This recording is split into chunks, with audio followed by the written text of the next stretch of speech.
What's going on, people? Welcome to the match preview as we look ahead to the game against Tottenham on Wednesday evening. As always, I'm joined by Patrick for the match preview to look ahead to the game and also talk about Palace's future. We've got some big games coming up, and we'll be talking about the Tottenham game first and foremost. As always, if you do enjoy the video, make sure to smash a like button and hit subscribe to not miss out on future content, and leave down your comments down below in the section as well. Patrick, big game because we've got a big run of games coming up. It's a difficult period for us. We've got Spurs, Chelsea, Newcastle, United, and also Brighton in our next 5 games. And we're going into this game, and I don't know about you, but out of them 5 teams, arguably maybe you can include Brighton. Maybe Brighton could be a bit easier than Tottenham, but Tottenham are struggling. And we're coming off a win. They're just coming off a 2-0 defeat. How confident are you going into this game after what we saw against Bournemouth and after what you saw against Tottenham and Villa? I mean, every game for Palace is going to be difficult. So from that standpoint, I just take it one match at a time. If we can focus on the Spurs match, all season they've struggled as a team. I think if we set up properly, have the right mindset, and we work hard, I think there's a chance we can get some out of the game. But again, every game for us is going to be difficult. There is no easy game. I mean, we lost to Forest, who today, right now, as we're recording, have a draw going with Chelsea, and we've beaten teams that have been decent. We beat Villa, Spurs. So I mean, impossible. So as far as difficult game, I'll take it one game at a time. And I think this game on Wednesday is going to be a difficult game, but one that we possibly can win. Possibly can win. Okay, yeah. So we'll talk about score predictions later. but look, no. I agree to a certain extent. This is not based on what happened against Bournemouth. It's not just about the Bournemouth game. I think when you look at Spurs as a whole, they haven't been that great so far this season. And even when they have picked up points, it's been lucky. And you can see it slowly catching up to them against Villa in their most recent game. They were struggling. They were struggling to get shots on goal properly. And Villa at the end managed to get a pretty comfortable victory. It was a clean sheet for them away from home for Villa at Tottenham's ground. And Tottenham looked lost for ideas. So when you're looking at the Palace side of things going into this game, we saw a change in system slightly to a 4-2-3-1. And we saw even playing out from the back, we didn't really force it from goal kicks as well. So based on what you've seen with Tottenham so far this season and our most recent game, do you think we should have a similar style of football going into this game, what we saw against Bournemouth?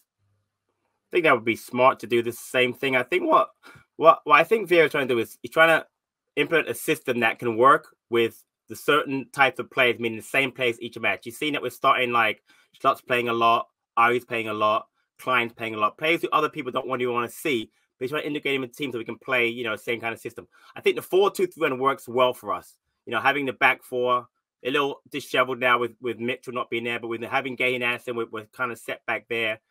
In the middle, I think having the 2 holding midfielders in Decore and Schlupp worked.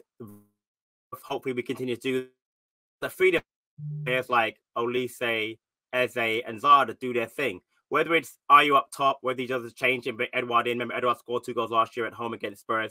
I don't know. I know the fan base is crying out for it. I personally don't really care. Edouard starts, great. Hope he scores. If Ayew plays, great, because he's got a very high work rate, draws fast. He's, confident, obviously. His first goal I think the first goal of the season, obviously, that's the 5th goal in 95. Not a lot. But again, he always puts a shift out. Zaha played well against Bournemouth. So as far as the system, yeah, I agree with you. Play the same system, play the same players, and see how it goes. Going back to Spurs, they are really struggling, D. They have struggled every first half of the season. Again, this game I watched today, they were very poor. Again, they have the most points from coming at 41. They fall behind every match. They are free scoring. Defense is not very good. They're giving up 25 goals this year. We're giving up 21. They're getting more goals than we've given up this season. Yeah. So they're going to be a tough team to play against, but they're not unbeatable. I mean, again, it's not the old Spurs that came to pass every season and beat us, comfortably with Dele Alli scoring and Son scoring and Kane. Can they do it again? Of course they can. They're quality side. But I can see frustration in the Spurs. Conte is playing, and there's, Kulusevski's going to be out. Richarlison came back from the World Cup injured. So we have a chance. Whether we win or not, I'm not sure, but we have a chance. Yeah, look, for me, I think we should stick to the same system 4-2-3-1. And that's for two things. First and foremost, I like the idea of 4-3-3 and pressing high, but we don't have the midfielders for that. We've seen it so far this season. We just get outnumbered in midfield because it's just check Decore. You can include Jeffrey Schlupp there, but he's not a midfielder.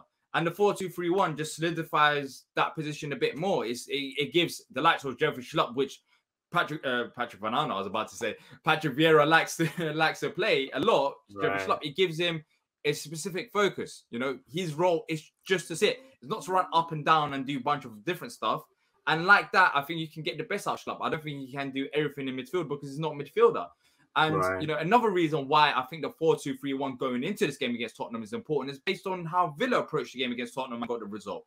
Villa was at Tottenham's ground.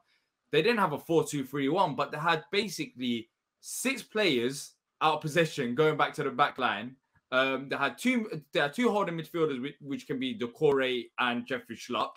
And then you can have Wilf and Elise just tracking back and helping the fullbacks as well to create just a massive line at the defense where Tottenham can't outnumber you. So I think both tactically going into this game, it suits us the 4-2-3-1. And both with our strengths, with the players that we got right now, I think you keep the same system. You keep the same system and the same approach that you've done against Bournemouth. Against Bournemouth, we weren't high pressing. We were pressing in certain triggers, and that helped us get the result. And it helped us force errors for Bournemouth because they had no space in behind. And if you do the same thing against Tottenham, then I think we have a very good chance of getting a result. And I'm not just saying this based on what we've seen against Bournemouth, as I've just mentioned before. I'm saying this in general based on what Tottenham have done so far this season. They are a side that we can get something out of. And you mentioned a potential victory. That would be a surprise, but not a shock, if that makes sense. It wouldn't be the biggest shock in the world because they are a side that even though they're high up the table, they are struggling. We talked about not changing any personnel. Aren't you worried maybe about the fullbacks dealing with the likes of potentially Son, even though Son hasn't really performed that great for them, and Kulusevski, I know he didn't play last game, but they got Perisic that could be there as well.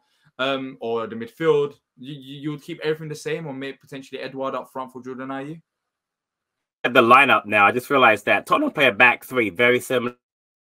They play with Romero, Longley, and Davies. So they have the wing back. So Perisic is on the left side, and they had on the side. So it's very similar. It's a very similar system that we just faced against Bournemouth. So from that standpoint, familiarity to me is important. As far as you said about the wingers, I mean, they have Son, but they don't have Kulusevski. He's going to be out again. They had Brian Hill, the Spanish player, who's a good player, but this season. So from that standpoint, missing Kulusevski is a big thing for us. So I think we can get some joy down that, which is their right side, our left side, which is going to be Zaha, obviously, and then obviously maybe I guess Eze might be joining on that side. But I think, honestly, I don't really see him making any real changes. Again, I could see him putting Edouard in to kind of put pressure on their back three.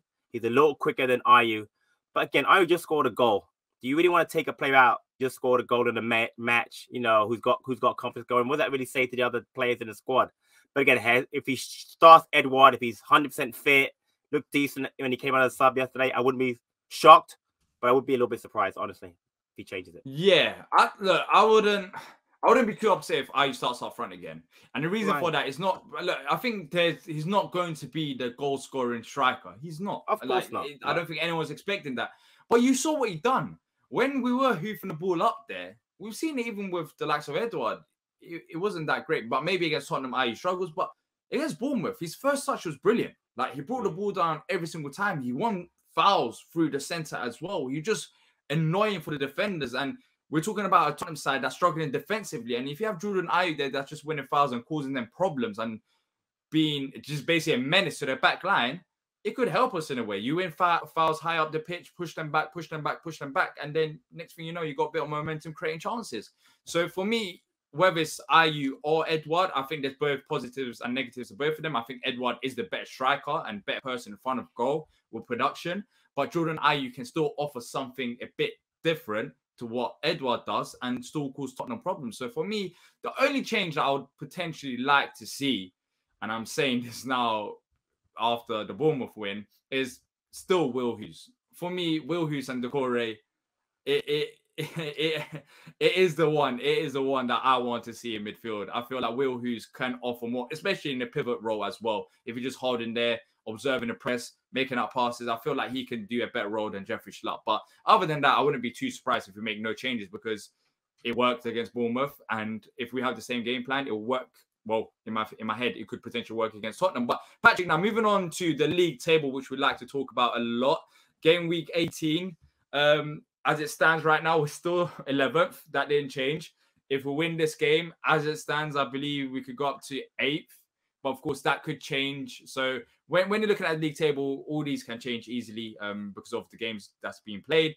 A draw could bring us up to 10th. And a loss, the main positive is a loss now, even if we do lose against Tottenham, it could only drop us down to 12th.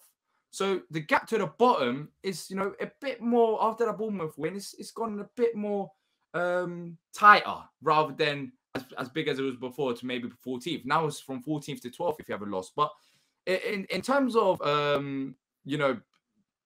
league table position, when you look at the games I just mentioned, the amount of games we've got coming up, it's a solid position to be in, isn't it? You mentioned in a match reaction show, you think that we'll be stuck here for the rest of the season. But even if we do lose against Tottenham, it's not the end of the world. Right. I mean, we're not going to, a catastrophe, firing a manager, major injuries. We're not going to drop in relegation zone because there are so many teams below us that are so much worse than us that I'm not worried about that. Even if we don't strengthen in this window, which would be a major disappointment, I don't think it would get dragged in. Having said that, as far as our league position, I said it yesterday, the top 8 teams, the next 15 years with the money they have, the teams that they have, the best we can hope for is 9th. 9th doesn't get you into Europe, unless they change the rules at some point. So we are where we are. 9th to 14th, where Patrick probably end up, unless we get bought by some massive country or some massive oligarch. So league position D. I want to build on what we have, and we talked about this pre-show. I want to see some of the kids play at some point. It won't be against Spurs, obviously, but at some point, let's get some of the kids playing, get some experience because we might need them for the next season going forward. But our league position right now, we are where we are. We're going to be in that position for the most of the season, barring some, massive uptick in our form, and I'm fine with that at this point. I'm fine with the fact that's what we are. We're a mid-table team, and that's what we are. Exactly. But if we do get a result against Tottenham, so let's look at the Tottenham side of things. Their last 5 games for Tottenham, they've only got 1 win in the league, and that was against Leeds. So the most recent game, they lost 2-0 to Villa, drew 2-2 with Brentford, beat Leeds narrowly as well. I believe that was 4-3. It was. I might be saying that. Yeah, it was 4-3. And then they lost to Forest as well. I think that was in the cup. And they also lost to Liverpool. Look, 1 win in 5. Yeah. And 1 win in 5. Look, people are going to say, typical Palace. We're going to give them the win. I don't think it's straightforward as that. When you look at the body language from what I saw in the game, they genuinely feel down. I didn't get the sense that they looked like they got anything in them. They look like they're lost. They're lost out there. And in terms of injuries, there isn't any major injury concerns. Luke, you mentioned that was a surprising one. He wasn't on the bench, but I don't think that's an injury. Right, I didn't understand that. It might be. Right. I don't know if it's tactics or injury. But Maka, he should be out for this game. Ferguson, you don't expect him to be there. And Mitchell still suspended as well. But Tompkins should be back after suspension. Should have been finished against the Bournemouth game because he only had 2 yellow cards. Yeah, 1 game. But Patrick, look, we spoke about the game in a bit more detail. We spoke about being confident. We've seen that both of us are fairly confident. Hopefully it doesn't bite us back. But let's get to the best part of the show. The score predictions. So, how confident are you? How do you see this game unfolding? It's at Selhurst Park, under the lights. They are struggling. We haven't been that great as of late, but we're coming off a positive performance. How do you see this one going?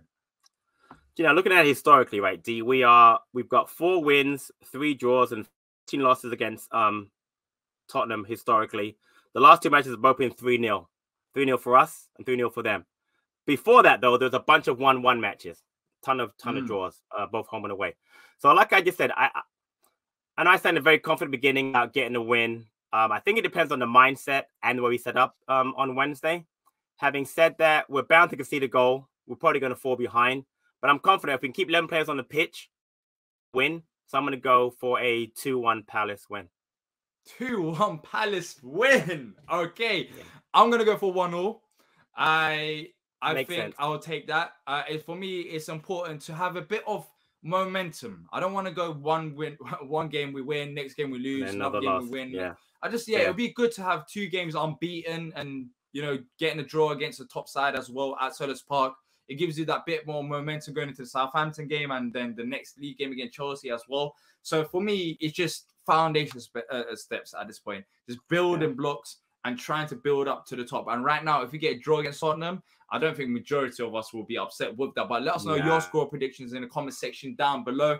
Thank you to Patrick and thank you to everyone who's also watched this. If you have enjoyed it, make sure to leave a like and subscribe and let us know your thoughts ahead of the game. And until next time, up the Palace.